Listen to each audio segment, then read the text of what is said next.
하나님 말씀 보겠습니다. 이사야 53장 4절과 5절, 신약 말고 구약 성경이요. 제 성경으로 구약 성경 1033쪽입니다. 이사야 53장 4절과 5절 합독하죠. 그는 실로 우리의 질고를 치고 우리의 슬픔을 당하였거늘 우리는 생각하기를 그는 징벌을 받아 하나님께 맞으며 고난을 당한다 하였노라. 그가 찔림은 우리의 허물 때문이요 그가 상함은 우리의 죄악 때문이라. 그가 징계를 받음으로 우린 평화를 누리고 그가 채찍에 맞음으로 우린 나음을 받았도다. 아멘. 여러분, 주홍글씨라는 책 아시죠? 읽어보신 분도 있고 또 영화로도 보신 분도 있을 거고요. 이것은 이제 그 19세기 1850년도에 미국의 소설가 나다니엘 호손이 쓰신 귀한 글입니다.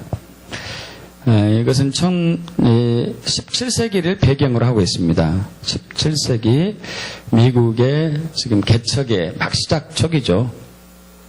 선교사들이 막 들어갔고 유럽에서 그쪽으로 이민 간 사람들이 정착을 하는 그러한 시기였었죠. 청교도들이 주로 처음에 많이 들어갔기도 했고요. 뉴 잉글랜드 이제 그 어느 형무소에 가까운 교수대 위에 수많은 사람들이 모여 있습니다. 그 교수대 위에는 한 여인이 3개월 된 어린 딸을 안고 이제 아주 비통한 모습으로 이렇게 있는 것이죠.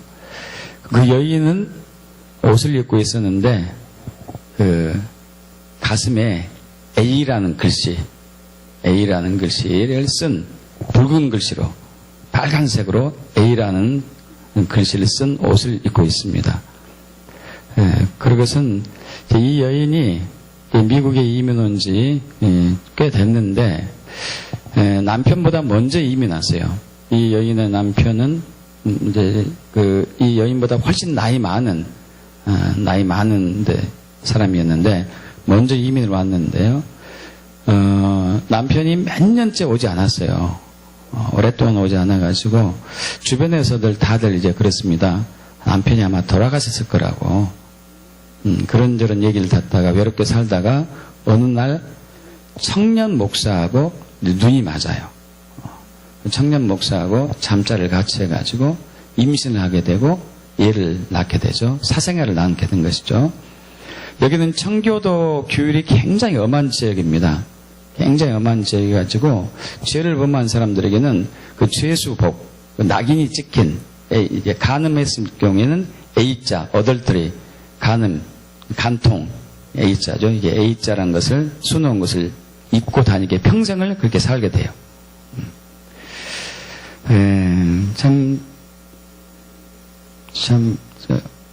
그 상황들 여러분 그려지십니까? 교수대 위에 한 여인이 있고 3개월 된 어린아이를 안고 비통한 모습으로 이제 서 있고 재판관은 계속 그 여인에게 그 아이의 아버지가 누구냐고 계속 캐묻습니다. 그런데 이 여인은 대답하지 않아요. 끝까지 숨깁니다. 끝까지 숨기고 이제 형 생활을 마치고 다시 사회에 돌아와서 사는데 여전히 가슴에 A자라는 글씨는 크게 새겨졌죠. 그러면서 이 여인은 어린 딸과 굉장히 어렵게 삶에도 불구하고 어려운 일만 하는 거죠. 어디 가도 딱히 취직할 것은 없고 하니까 바느질이라든가 이런 것을 허드렛 일을 하면서 자기 자녀를 양육하고 또 그 사람들을 가난한 사람 돌보면서 살아요. 참 놀라운 일인데 그러다가 그 어떤 계기로 이제 몸이 아파서 병원에 갔는데 병원에서 자기 전 남편을 만납니다. 전 남편이 이제 미국에 와가지고 몰래 들어온 거예요. 몰래 들어와서 의사로 있었어요. 의사로 있으면서 전 남편이 그 자기 아내가 이 간통한 것을 알고 그 누구의 씨인가, 누가 아버지인가를 추적하기 위해서 거기 있었던 거예요. 그러면서 이제 그 남편을 다시 만나게 됐지만은 뭐 같이 살진 않죠. 그 전 남편은 계속 그 아이의 아빠가 누군가가 묻습니다. 누구냐, 대라, 누구냐. 여기 밝히진 않아요. 그러다가 이 전 남편이 추적추적 하다 보니까 목사라는 것을 알게 돼요. 그 딤스데일이라는 목사님인데 딤스데일 목사라는 것을 알게 돼요. 그래서 저놈이 간통했고 저 성직자가 이런 짓을 했다. 이건 천하의 나쁜 놈이다. 해가지고 내가 징계를 해서 이것을 증거를 잡아가지고 분명히 밝혀내야 되겠다 하고 계속 이제 그 상황으로 몰고 가는데 결국 이제 그 여인의 이름은 이제 헤스터 프린이고 목사님은 남자 목사님은 딤스데일인데 이 둘이가 고민하게 됩니다. 어떻게 해야 될 것인가? 어떻게 해야 될 것인가? 저렇게 자기들 계속 조여오는데 결국 이제 여인은 그 남자 목사님이 자기의 아이의 아빠라는 걸 숨기고 싶었고 남자 목사도 괴로워요. 괴롭습니다. 그 여인이 A자라는 글자를 가지고 그거를 배할 때 그것을 보는 모습이 굉장히 고통스럽잖아요. 그러다가 이 남자 목사는 점점 말라가요. 심령이 메말라가면서 말라가는데 결국 이제 그 전 남편이 발표하기 직전에 이르렀습니다. 발표하기 직전에 이 남자 목사가 교수대 위에 올라가가지고 사람들이 보는 앞에서 이 아이의 아빠가 자기라고 밝혀요. 그러면서 자기가 옷을 벗습니다. 위 옷을 벗는데 가슴에 A라는 글자가 써 있어요. 이제 판 거죠, 이것을 이제 자기 살에. 그러니까 자기 이제 헤스터 프린 이 여인, 자기하고 잠자리 같은 이 여인은 평생 동안 옷을 입고 다니면서 그 저주의 삶을 살았고 이 남자 목사는 숨기고 가슴에다가 A라는 간음이라는 글씨를 사면서 평생 동안 죄책감에 대해 살았고 그러다가 그 교수대 위에서 자기가 이 아이의 아빠라고 밝히고 사죄하고 나서 회개하고 그 자리에서 죽는 이제 상황이 좋은 글씨의 내용입니다. 이것은 이제 그 작가가 17세기 때 청교도의 삶에 있어서 정말 거룩한 삶을 사는 것은 중요하긴 하지만은 위선적인 그 교인들에 대한 이제 하나의 메시지인 것이죠. 우리 낙인이란 것, 참 우리에게 있어서는 안 될 부분이긴 하죠. 우리나라에 조선시대 때도 낙인 제도가 있었습니다. 여러분 그 드라마 추노 보신 분이 계세요? 추노 드라마 보면은 남자 그 노비 얼굴에 이렇게 노자가 써 있고 여자 노비 얼굴에 비자가 써 있고 이런 게 나오죠. 조선시대 때에도 중국의 관습을 본 땅 같은데 중국에도 낙인을 찍은 게 있었죠. 몸에다가 직접 해가지고 우리나라 이 조선시대에도 그와 비슷한 것이 있었습니다. 공물을 이제 임금님께 나라 재산을 훔친 사람들은 등에다가 도둑놈 도자, 도둑 도자 이렇게 딱 새기고 평생을 살아가게 하고 또 죄수나 도망간 노비들에게 대해서는 얼굴에다가 이렇게 이제 사람들이 보는 얼굴에다가 새기게 되었습니다. 평생을 그것을 안고 살아가야 되죠. 참 얼마나 참 비통할까요? 어디를 가도 이걸 뗄 수는 없어요. 이 흉을 지울 수는 없죠. 어디를 가더라도. 그리고 또 추노꾼도 있죠. 추노꾼. 도망간 노비를 잡아들이는. 그 추노 드라마가 바로 그런 것인데. 여러분 이제 주홍글씨의 소설 그리고 우리나라의 조선시대 때 그 낙인 제도의 삶이 먼 얘기도 아니고 소설적인 얘기만 아니고 사실 저와 여러분의 이야기일 수도 있습니다. 왜냐하면은 저와 여러분 마음 안에 양심 안에는 죄라는 게 있어요. 죄. 누구에게도 다 있죠. 이 죄라는 게. 이 죄라는 낙인이 찍혀져 있습니다. 첫사람 아담이 불순종함으로 인해 가지고 그 아담의 죄로 인한 모든 아담의 후손들이 죄를 물려받은 것이죠. 그래서 로마서 5장 17절에서 19절에 이렇게 얘기하고 있습니다. 한 사람의 범죄로 말미암아 사망이 그 한 사람을 통하여서 왕노로 됐고, 또 한 범죄로 많은 사람이 정죄에 이른 것 같이 한 사람이 순종하지 않으므로 많은 사람이 죄인 되었다고 얘기하고 있습니다. 놀라운 복음은 하나님의 원수가 된 이 죄인을 너무도 참으로 사랑하신 하나님께서 독생자 예수를 이 땅에 보내신 것입니다. 할렐루야. 독생자 예수를 이 땅에 보내신 것이죠. 우리 요한복음 3장 16절 잘 아시죠? 함께 합독해 볼까요? 하나님이 세상을 이처럼 사랑하사 독생자를 주셨으니 이는 그를 믿는 자마다 멸망하지 않고 영생을 얻게 하려 하심이라. 할렐루야. 예수님께서 인간이 지은 죄로 인해 가지고 받아야 할 형벌, 그 모진 고통을, 대가를 다 십자가 고난과 죽음을 통하여서 다 치르셨죠. 구약에 있어서는 그 희생 짐승을 통하여 가지고 희생 제사를 해마다 해가지고 그 죄를 한시적으로 씻음을 받았지만은, 그러나 신약에서는 예수님께서 십자가, 나무 십자가죠. 십자가 달려 돌아가시면서 한 번에 모든 것을 끝내셨습니다. 그래서 히브리서 9장 26절, 그가 세상을 창조한 때부터 자주 고난을 받았어야 할 것이로되 이제 자기를 단번에 제물로 드려서 죄를 없이 하시려고 세대 끝에 나타나셨느니라. 단 한 번의 죽으심으로 완전히 청산하셨습니다. 여러분, 그러나 그분이 치른 대가는 참으로 큽니다.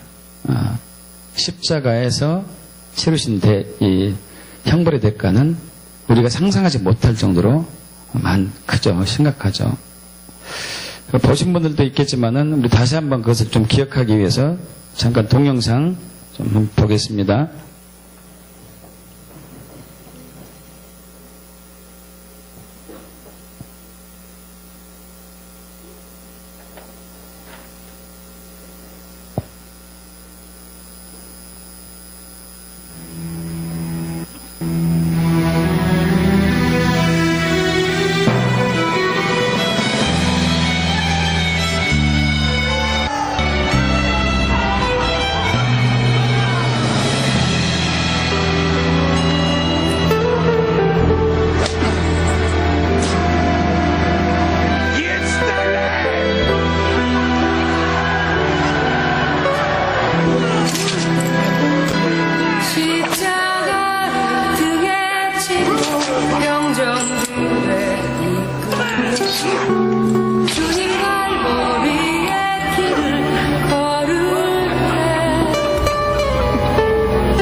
조롱하였네.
And Dad.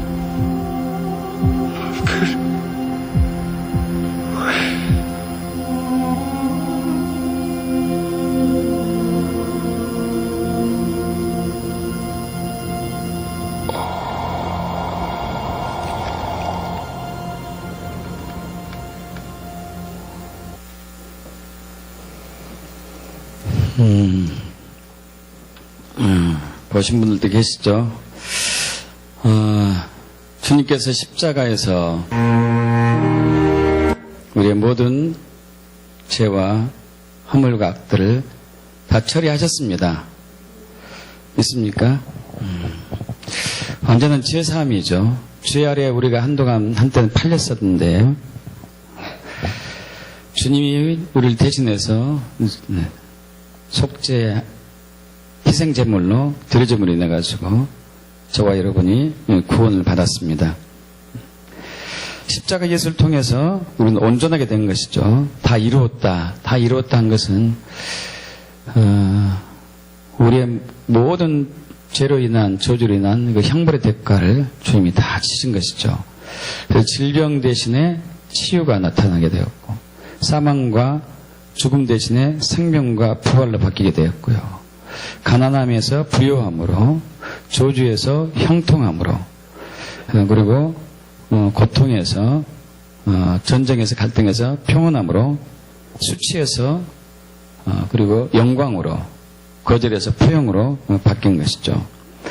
이것은 바로 예수님의 십자가의 죽음과 희생을 통하여서 죄라는 낙인, 아까 우리 좋은 글씨, 그리고 또 우리 조선시대 때 낙인제도, 우리 안에 있었던 모든 것들이 다 없어진 것이죠. 우리에게 죄라는 낙인이 있을 때 저 원수 사탄 마귀는 끝까지 우리를 추적해 옵니다. 그는 절대 피해가는 법이 없죠. 추노꾼처럼 끝까지 도망간 노비들을 끝까지 추적하는 추노꾼처럼 저 원수 사탄 마귀는 우리가 죄라는 낙인이 있을 때는 절대 우리를 놓치지 않습니다. 그러나 예수의 십자가 말미암아 우리의 죄라는 낙인이 완전히 사라졌습니다. 흔적이 없어졌어요. 믿습니까? 그래서 우리 요한일서 5장 18절 19절에서는 이 세상에 악한 자가 다스리고 있지만은 그러나 예수 안에 있는 사람에게는 악한 자가 우리를 만지지도 못한다고 하죠. 할렐루야. 믿습니까? 예수님께서 그것은 징계를 받으심으로써 다시 하나님과 우리의 화평의 관계가 회복이 된 것이죠. 다시 한번 우리 이사야 53장 4절 5절 합독해 볼까요? 이사야 53장 4절 5절 합독합니다. 그는 실로 우리의 질고를 치고 우리의 슬픔을 당하였거늘 우리는 생각하기를 그는 징벌을 받아 하나님께 맞으며 고난을 당한다 하였노라. 그가 찔림은 우리의 허물 때문이요 그가 상함은 우리의 죄악 때문이라. 그가 징계를 받음으로 우린 평화를 누리고 그가 채찍에 맞음으로 우린 나음을 얻었도다. 할렐루야. 여러분, 그분이 징계를 받아서 우리가 평화를 누리게 되었습니다. 그가 채찍에 맞음으로 저와 여러분이 나음을 입었습니다. 여러분, 오늘은 특별히 화평을 이루는 십자가입니다. 우리에게 화평을 주는 십자가야. 이 화평, 평화란 단어는 이제 하나되다, 연합되다, 일치하다 이런 뜻이 있는 것이죠. 신구약에서는 우리에게 평화를 준다는 하나님의 그 복된 우리를 향하신 복된 말씀으로 자주 이렇게 나와 있습니다. 예레미야 29장 11절 잘 아시잖아요. 여호와의 말씀이니라 너희를 향한 나의 생각을 안 하니 재앙이 아니다. 평안이다. 할렐루야. 미래의 희망과 평안을 주는 것이다고 얘기하고 있죠. 요한복음 14장 27절도 마찬가지죠. 평안을 너에게 끼친다. 또 마태복음 11장 28절 수고하고 무거운 짐진 자들아 다 내게로 오라. 내가 너희를 쉬게 하리라. 나는 마음이 온유하고 겸손하니 내게 와서 나의 멍에를 배우라고 얘기하고 있죠. 쉼을 얻으라고 하면서요. 이 세상은 온 사탄 마귀에서 핍박을 받고 조종을 당하고 있기 때문에 항상 저주와 화와 갈등과 전쟁과 위기 속에서 항상 우리는 살고 있습니다. 우리나라의 경우도 이 5,000년 역사 동안에 990차례 정도의 전쟁이 있을 정도니까요. 참으로 많은 갈등과 어려움과 위기 속에 살아왔던 것을 잘 알 수 있죠. 그러나 우리가 예수 있는 자에게는 평안이 있습니다. 질병 가운데 있다 하더라도, 또 추노꾼이 우리를 추격한다 하더라도, 또 역경과 환난과 고통 속에 있다 하더라도, 모진 환난과 풍파 속에 있다 하더라도 평안이 있는 것이 바로 예수 믿는 사람들이에요. 여러분, 평안을 누리길 축복합니다. 평안을 누리길 축복합니다. 평안을 누리길 축복합니다. 진짜로 평안을 누리려면 어떻게 해야 되는지, 참된 평안을 어떻게 해서 얻는 것인지 좀 몇 가지 나눠보고자 합니다. 첫째, 정말로 우리는 십자가 예수님을 온전히 신뢰해야 됩니다. 십자가 예수를 온전히 신뢰하셔야 돼요. 우리는 십자가 예수를 온전히 바라보고도 신뢰한다고 하면서도 자꾸 우리는 세상을 보고 사람을 보고 자기 자신을 바라봐요. 세상을 보든지 사람 보든지 자기 자신을 바라보든지. 여러분, 이 세상이나 사람이나 자기 자신에게는, 우리에게는, 세상에게는 진정한 평안이 없습니다. 가장된 위장된 한시적인 거짓 평화뿐이죠. 어디 예수 안에 있을 때만 진정한 평화인 것이죠. 주홍 글씨로 다시 돌아가 보겠습니다. 주홍 글씨. 그럼 간음의 죄를 지은 헤스터 프린 여사하고 또 딤스데일 목사, 이 두 사람이 죄를 지었지 않습니까? 여러분, 두 사람이 죄를 지었는데 한 사람, 여인은 죄를 짓고 난 이후에 평생을 평안하게 살았어요. 죄에 대한 낙인이 사회적으로 찍혀 있음에도 불구하고 평안하게 살았습니다. 오히려 삭바느질 해가지고 자기 이 식구, 자기와 딸을 먹고 남은 것들을 가난한 사람들을 돌봐줬어요. 놀라운 일입니다. 사람들이 이것을 불편해했습니다. 그러나 이 여인의 삶 속에는 평안이 있었어요. 그런데 반면에 딤스데일 목사님은 평생을 죄책감에 대해 살았어요. 평생을 죄책감에. 똑같은 죄를 지었음에도 불구하고 한 사람은 평안 속에 살았고 한 사람은 평생을 죄책감 속에 살고 있습니다. 여러분, 저와 여러분도 마찬가지일 수 있어요. 우리가 수도 없는 죄를 집니다. 앞으로도 질 것이고, 그러나 예수님의 십자가는 우리의 모든 죄와 허물들을 완전히 용서하셨은 것입니다. 완전히 끝내신 것이죠. 그래서 우리가 십자가를 바라볼 때마다 우리는 죄책감에서 벗어나야 되는 거죠. 벗어날 뿐만 아니라 평안을 누려야 되겠죠. 주님은 우리의 연약함을 아십니다. 우리가 연약하기 때문에 곧잘 넘어지고 실족하고 죄를 짓기도 하죠. 히브리서 4장 15절 이하, 우리에게 있는 대제사장은 우리의 연약함을 동정하지 못하실 바가 아니다. 모든 일에 있어서 우리가 똑같은 시험을 다 받았다. 그러나 죄는 없으시다. 그래서 그분이 우리의 모든 연약함을 아시기 때문에 이렇게 우리에게 얘기합니다. 그러므로 우리는 국률하심을 받고 때를 따라 돕는 은혜를 얻기 위하여 은혜의 보좌 앞에 담대히 나아가자. 여러분, 항상 십자가 앞에 담대히 나아가 축복합니다. 예수님의 십자가는 하나님이 바로 우리의 모든 죄를 용서하신 것을 증거하는 명확한 표적이죠. 더 이상 여러분 자신이나 사람들이나 세상을 보지 않기를 바랍니다. 여러분 자신이나 사람들이나 세상을 보지 않기를 바랍니다. 그래서 이런 우리 노래 있잖아요. 주님 뜻대로 살기로 했네. 주님 뜻대로 살기로 했네. 주님 뜻대로 살기로 했네. 뒤돌아서지 않겠네. 이 세상 사람 날 몰라줘도 이 세상 사람 날 몰라줘도 이 세상 사람 날 몰라줘도 뒤돌아서지 않겠네. 세상 등지고 십자가 보내 세상 등지고 십자가 보내 세상 등지고 십자가 보내 뒤돌아서지 않겠네. 여러분 주님 안에 있으면은 우리는 세상을 이길 수 있습니다. 우리 요한일서 5장 4절이죠. 무릇 하나님께로부터 난 자마다 세상을 이기느니라. 세상을 이기는 승리니 이것이니 곧 믿음입니다. 할렐루야. 할렐루야. 그래서 우리는 주 안에 있을 때 어떠한 근심과 걱정도 염려도 다 사라지고 평안을 누리게 됩니다. 주 안에 있는 나에게 딴 근심이 있으랴 십자가 밑에 나아가 내 짐을 풀었네. 믿습니까 여러분?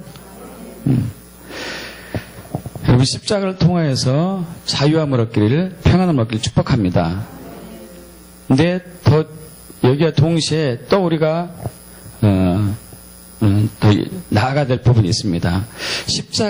이 십자가는 우리의 모든 죄를 용서하셨는데 그 용서의 목적은 거룩하신 하나님과 다시 화평을 이루기 위함이 목적입니다.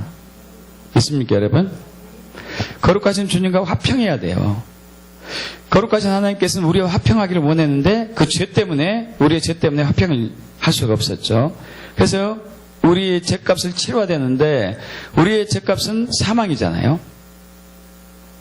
우리가 죽으면 하나님은 우리와 화평을 누릴 수 없습니다. 그래서 성부 하나님께서는 독생자 예수 그리스도를 이 땅에 보내셔가지고 그분에게 모든 죄, 인류의 죄를 다 전가시키고 그분이 죄값을 치르게 함으로써 십자가 고난과 죽음으로서 죄값을 치르게 함으로써 우리가 다시 하나님과 연합할 수 있는, 화합할 수 있는 길이 열린 것입니다. 우리 로마서 5장 1절 여기 접어두시고 로마서 5장 1절 합독해 봅니다.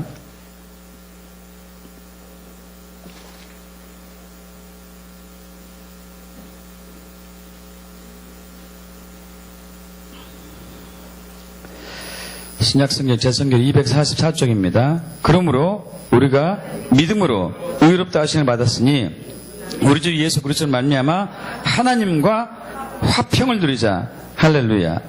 하나님과 화평을 누리자. 여러분 진정한 화평은 주님 안에 있을 때 진정한 화평입니다.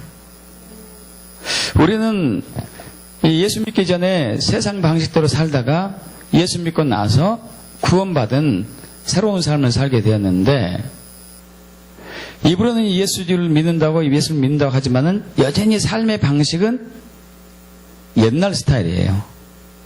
세상을 보고 사람 보고 자기 자신을 보고. 여러분 여기에는 평안이 없습니다. 여기에는 생명도 없는 것이고요. 오직 주님 안에 생명과 평안이 있고 그분 안에 힘이 있습니다. 그래서 그분과 연합을 이루어야 돼요. 연합, 화합, 하나됨, 평화의 진정한 의미는 하나되다이거든요. 하나되다. 여러분 이스라엘 백성들의 인사한 말이 뭐죠? 샬롬. 안녕하십니까? 우리말로 샬롬. 안녕하십니까? 평안하십니까? 이것은 하나님과 평안을 누리시길 축복합니다. 이런 뜻이에요. 하나님과 하나 되길 축복합니다. 하나님과 연합되길 축복합니다. 여러분 하나님과 하나 되길 축복합니다. 순간순간마다요. 순간순간마다 항상 주님을 바라보면서 그분 안에 거하고 그분이 우리 안에 거하는 그러한 친밀한 교제가 지속이 돼야 되거든요. 항상.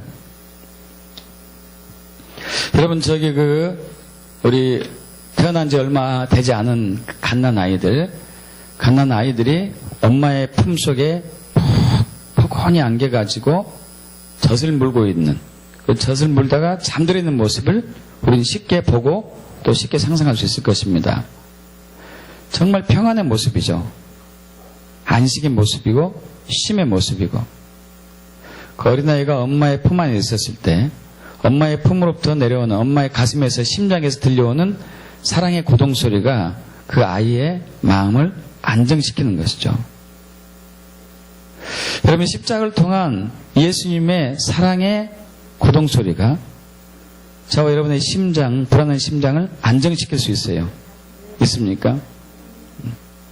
주님과 친밀한 교제를 늘 누리길 축복합니다. 신앙은 우리의 행위로, 우리의 그 의의로 뭔가를 얻고자 하는 것이 아니에요. 그분 안에 있으면은 우리의 믿음이 자라고, 그분 안에 있으면은 그분의 것들이 나에게 저절로 전가되는 것이죠. 우리가 무엇을 어떻게 할 필요가 없어요. 그분 안에 있으면 돼요. 우리 탕자의 비유가 바로 그거죠. 누가복음 15장에는 세 가지 비유 중에서 세 번째 탕자의 비유. 두 아들. 둘째 아들이 아버지께 먼저 재산을 받아가지고 멀리 가서 허랑방탕에다 써버렸고, 큰 아들은 집에서 열심히 집안일을 돌보고 있고, 둘째 아들이 정말 죽기 직전에 아버지 품으로 돌아오고, 품으로 돌아오기 전에 그렇게 결심하죠. 여기서 내가 굶어 죽느니 차라리 집에 가서, 하나님과 아버지께 죄를 지었기 때문에 내가 집에 가서 품꾼의 하나로 살자. 그러나 그걸 하나님께서는 아들로 맞아주시죠. 여러분, 예수를 믿는 것은 하나님의 아들이 된 것입니다. 하나님의 아들이 된 거예요. 우리는 품꾼으로 자꾸 가기 쉬워요. 내가 한 일이 없으니까, 내가 죄를 지었으니까 나는 품꾼이다. 여러분, 아닙니다. 예수를 믿는 순간에 우리는 아들이 된 것이죠. 그러나 또 집에 있는 큰아들 경우가 또 문제였어요. 큰아들 경우가. 큰아들이 집에, 밖에서 일하다가 집에 돌아와 보니까 집에서 잔치가 있습니다. 무슨 일인가 종에게 물으니까 집 나갔던 둘째 아들 와가지고 아버지께서 잔치를 베풀었다고 하죠.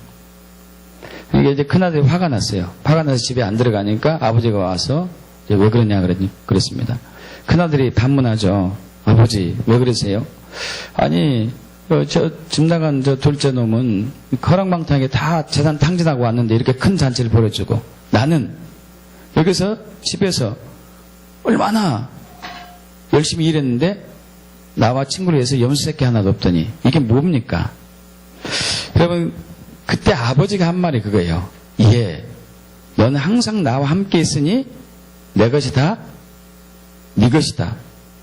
여러분, 믿습니까? 예, 너는 항상 나와 함께 있으니 내 것이 다 네 것이다. 할렐루야. 근데 우리는 그게 안 믿어져요.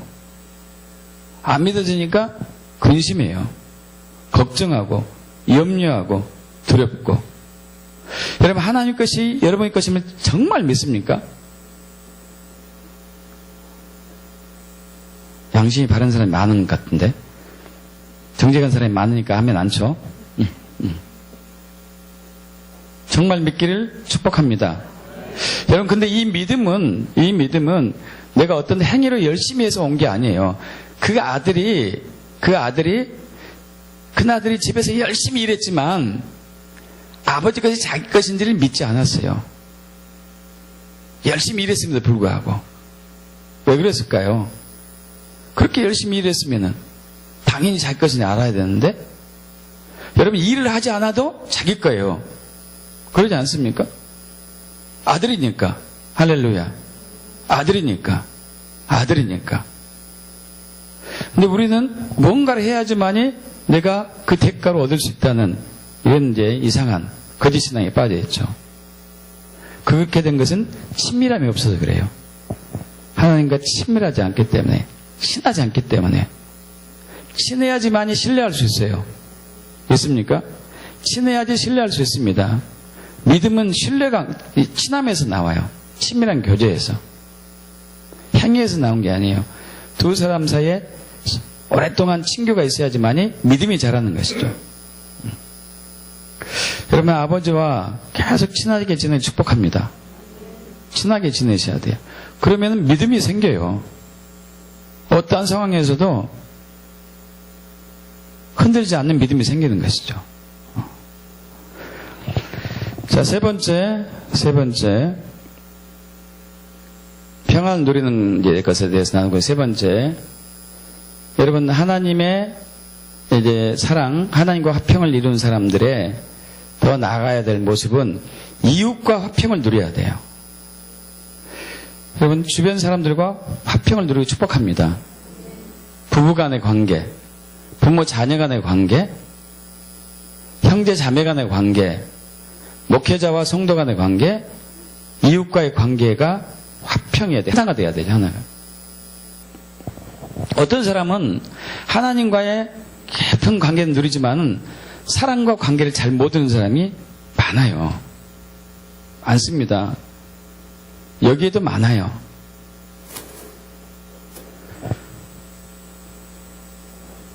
여러분, 그 주홍 글씨로 다시 돌아가 보죠.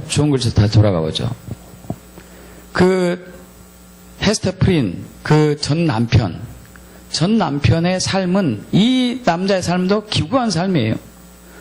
나이 들어가지고 정말 젊은 여자하고 결혼했어요. 얼마나 노심초사했을까요? 바람나지 않을까? 그랬을 거예요. 내가 너무 나이가 많은데, 나이 차이가 꽤 많이 나는데 바람나지 않을까? 젊은 남자하고 눈 맞지 않을까? 항상 근심했는데 결국 그 일이 터졌어요. 터지고 나니까 그놈이 누군가 알기 위해서 평생의 삶을 사는 사람이에요. 결국 이제 밝혀내고 이제 단서를 잡아가지고 그를 사회의 지탄의 대상을 만들려는 직전에 그 이제 딤스데일 목사가 먼저 얘기해가지고 그 모든 것이 무산되고 말았지만은 평생을 그렇게 살았어요. 원장, 너는 분명히 내가 그놈이 누군지 밝혀내고 정죄할 것이야. 여러분, 우리에게도 그런 게 있어요. 우리에게도. 어떤 사람은 한 사람을 그렇게 한 사람도 있을 거예요. 어렸을 때 굉장한 한 사람도 충격을 받아가지고 저 사람은 정말 내가 평생에 안 보면 좋겠어. 어떤 사람이 여러 사람을 그런 사람이 있어요. 여러 사람 주변에. 저 사람만 내가 피해야 돼. 저 사람만 보고 싶지 않아. 여러분, 이런 사람 안에 평안은 없습니다. 화평은 없어요. 내가 비판하고 정죄하고 심판하고 후욕하고 험담하고 시기하고 질투하고 증오하고 있는데 어떻게 우리 안에 평안이 있을 수 있겠습니까? 이게 있을 수 없습니다. 있을 수 없어요. 여러분, 이 부분이 처리돼야 돼요. 처리돼야 됩니다. 여러분, 그래서 아까 우리 동영상을 통해서 봤습니다. 예수님께서 십자가에서 고난받으시고 채찍 맞으시고 십자가 달려 죽어가는 순간에 주여, 저들의 하는 행위가 무엇인지 아직 못 보냅니다. 저들의 죄를 용서하여 주옵소서. 할렐루야. 저들의 죄를 용서해 주시옵소서. 여러분, 우리 또한 우리 주변에 있는 남편, 아내, 부모님, 자녀들, 목사님, 성도님, 친척, 친구, 이웃들의 죄를 용서하셔야 돼요. 용서하지 않는 한은 우리에게 평안이 없습니다. 평안이 없어요. 때로는 회개도 해야 되죠. 아까 우리 권사님 나오셔가지고 어머니와 관계 속에서 어머니께 회개했죠. 평안을 얻을 줄 믿습니다. 평안을 얻을 줄 믿습니다.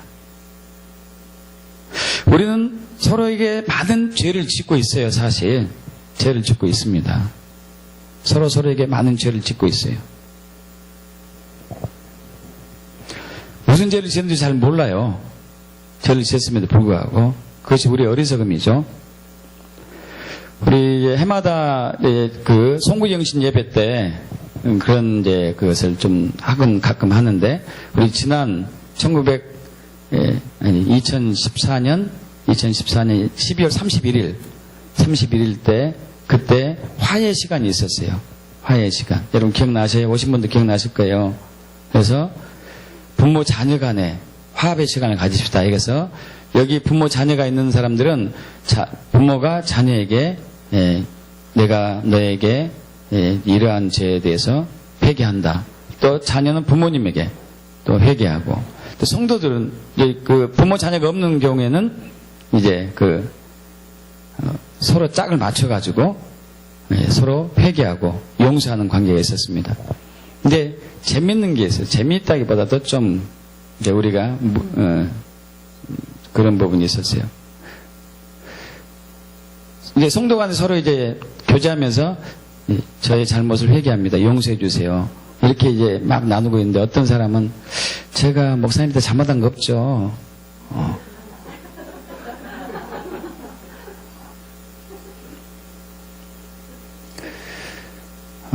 여러분, 사랑하지 않는 것은 죄예요. 우리 성도들 한 번 한 번 여러분 쳐다보세요. 주변을 한 사람 한 사람 쳐다보셔봐요. 이분들 모두 사랑하십니까? 안 그럴걸요?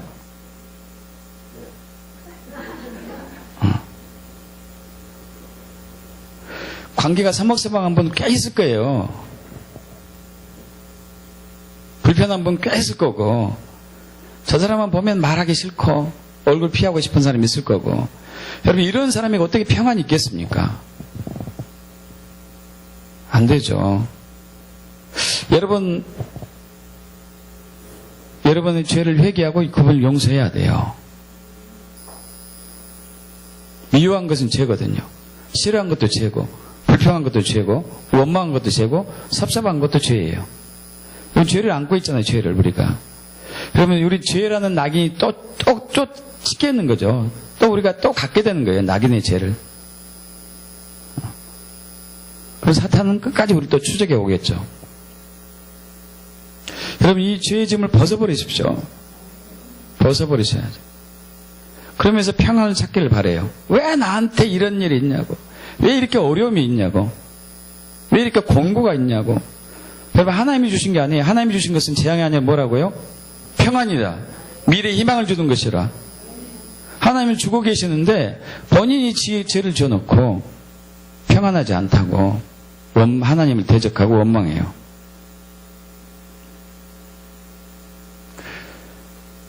여러분, 저도 여러분도 죄 짓기 쉬워요. 연약하니까.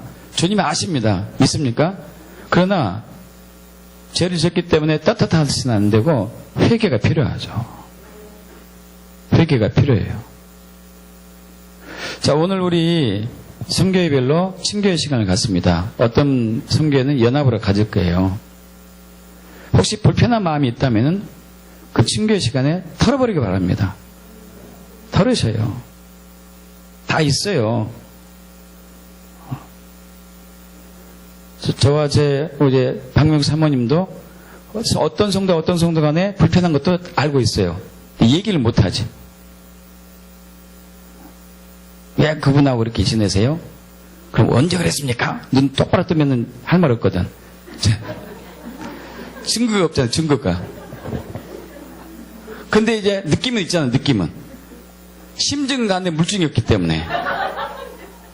어떻게 할 수가 없는 거예요, 이게. 어떻게.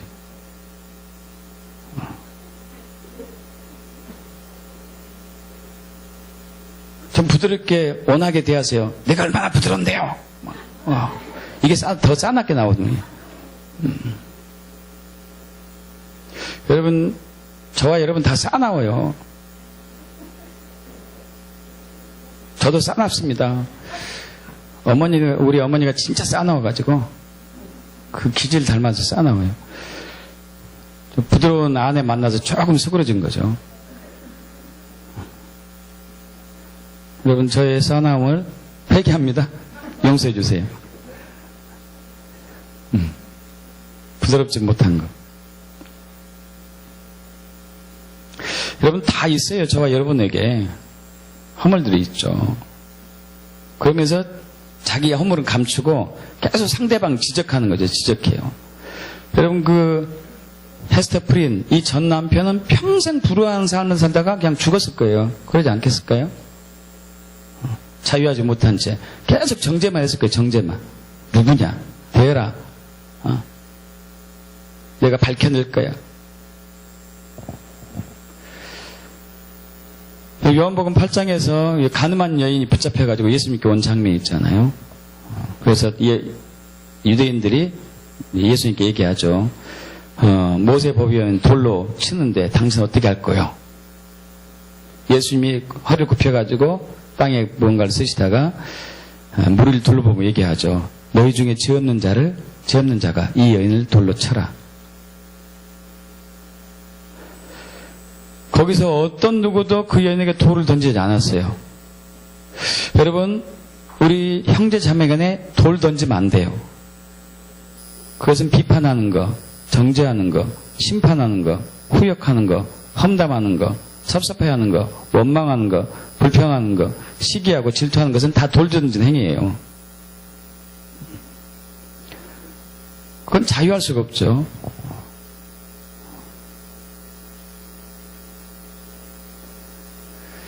여러분, 오늘부터 돌 던지지 맙시다. 누군가가 불평한 마음이 오면은요, 주님 앞에 가십시오. 그리고 여쭤보세요. 왜 저 사람 보면 불편하죠? 여기 중에 저 보면 불편한 사람도 있을 거예요. 여쭤보십시오, 주님께. 왜 목사님만 보면 불편할까요? 그러면 옛날에 아마 이런 것도 있을 수 있어요. 저하고 비슷한 사람한테 야단 맞은 적이 많은 사람. 무슨 얘기 이해 가시죠?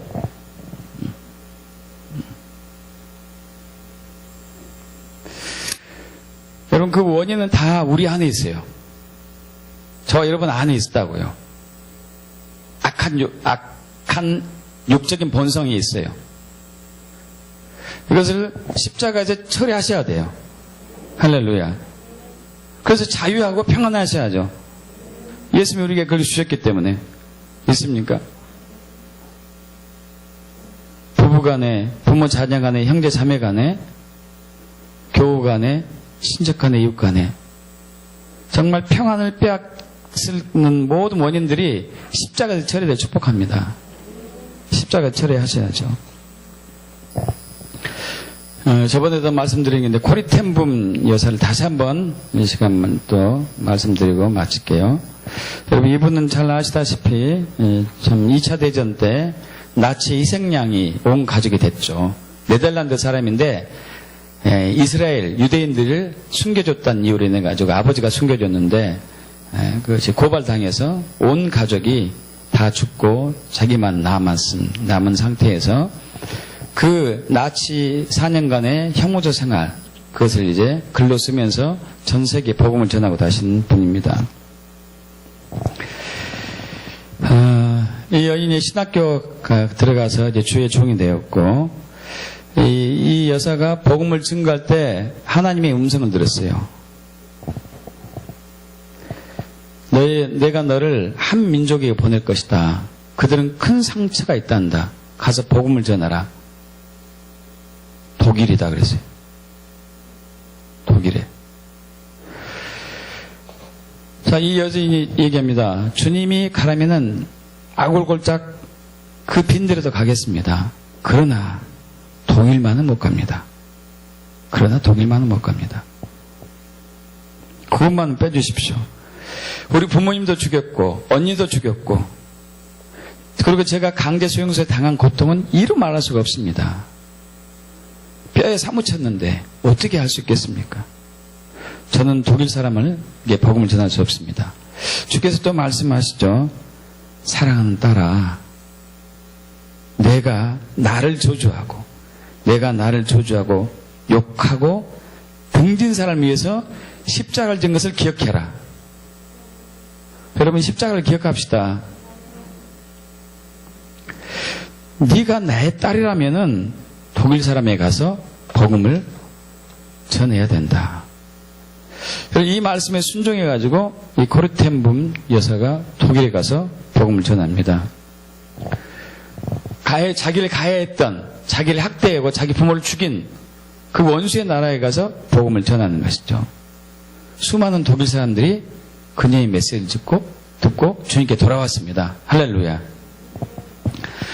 그렇게 보람을 느꼈는데 한 번 또 집회 중에 또 그 독일 사람들에게 말씀을 전하고 있는데 기도받을 시간에 한 남자가 자기 옆에 왔어요. 많은 사람들이 왔는데 그 중에 한 남자를 발견했습니다. 그 남자는 자기 부모를 죽이고 자기 언니를 죽이고 자기 사촌 언니를 강간하고 자기를 치욕스럽게 한 원수 중에 원수죠. 그를 보자 막 가슴이 뛰기 시작합니다. 옛날 상처가 그 아픈 기억들이 되살아나가지고 어떻게 할 줄 모르는 거예요.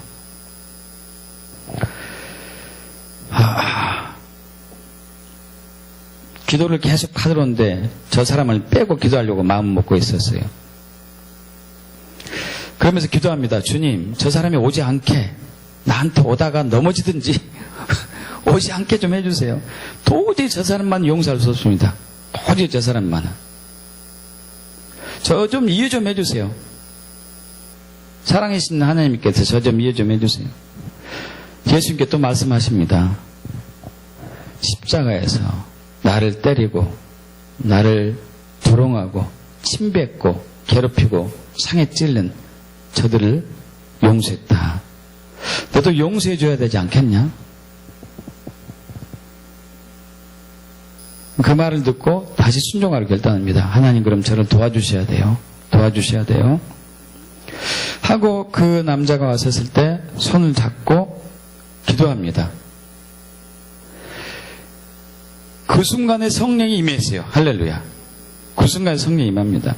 그러자 그 독일 사람이, 굳은 얼굴로 왔던 그 독일 사람이, 네덜란드 사람인 당신이 전쟁 때 우리 독일 사람에 의해서 그렇게 많은 학대를 받았고 그렇게 많은 이제 죽임을 당했는데, 멸시를 당했는데, 우리가 그렇게 많은 죄를 지었는데 이 죄를 용서하고 나에게 복음을 들려줘서 얼마나 기쁜지 모릅니다. 저는 많은 죄를 지었습니다. 이제 죄를 용서받고 새 사람이 되기 위해서 오늘 주님 앞에 나왔으니 저를 위해서 기도해 주십시오. 할렐루야. 여러분, 그때 하늘의 문이 열렸어요. 그리고 그 독일 사람을 향한 원망과 불평과 그 모든 악한 그 불편한 마음들이 순식간에 사라졌습니다. 그 모든 원한들이 사라진 거죠. 그 여자는 그분을 큰 하나님의 크신 사랑으로 용서해 줬고 그 사람은 그날 구원받은 하나님의 의인이 되었습니다. 여러분, 이후로 이제 코르테 한 분 여인은 더 많은 지역을 다니면서 더 확신 있게 하나님의 복음을 전하게 된 것이죠. 여러분, 주님이 우리에게 주신 것은 평안입니다. 재앙이 아닙니다. 평안입니다. 이번 이제 내일부터 고난주간 시작되는데 고난주간 동안 십자가 예수님을 속절로 묵상하기 바랍니다. 그분을 기억하면서 그분의 용서를 기억하면서 이곳에 많은 허물들을 덮어주고 용서해주면서 회개하는 가운데 평안을 얻기 축복합니다. 아멘. 기도하죠. 기도하겠습니다.